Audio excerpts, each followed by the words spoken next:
Met die wonderen van de Hemelse wereld ben ik toen al vroeg, onvoorstelbaar, nu 43 jaar geleden, ben ik in contact gekomen. Evento de apresentação de book di Dr. Ad Versteeg.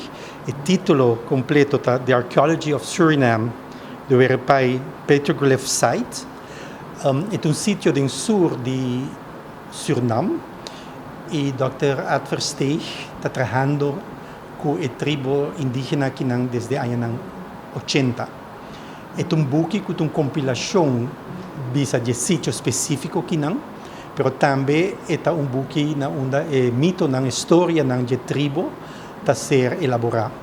Además de sei também tem book da faz comparação com certo dibujo na Aruba e com o sítio que na Suriname. O book está em inglês e está mais ou menos mais de 600 e pico páginas. E tem pintura e é um book que pesa mais ou menos mais de 3 quilos. O qual que é está indicada é uma compilação de anos de trabalho. E tem pelo menos 20 anos que está trabalhando nesse sítio aqui e agora que está assinalando que o book a ser publicado.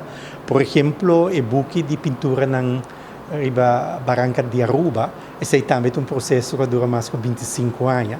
Para sobre inserir, inventarizar pintura, mas também estudar e vinco análise. É um processo bastante largo e, además de ser, mestre ganha e placa para por apresentar o book.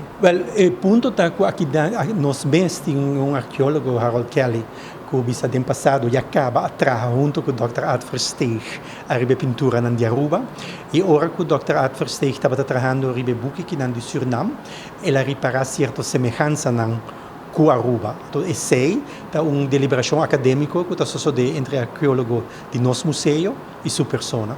Nós estamos sumamente contentes com o público que a atender. É um público variado, mas um público realmente que está interessado.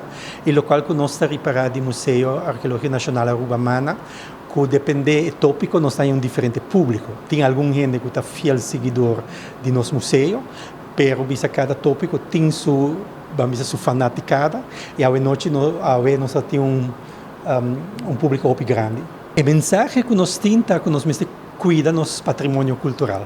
E isso aqui também conta para o sítio aqui na Suriname.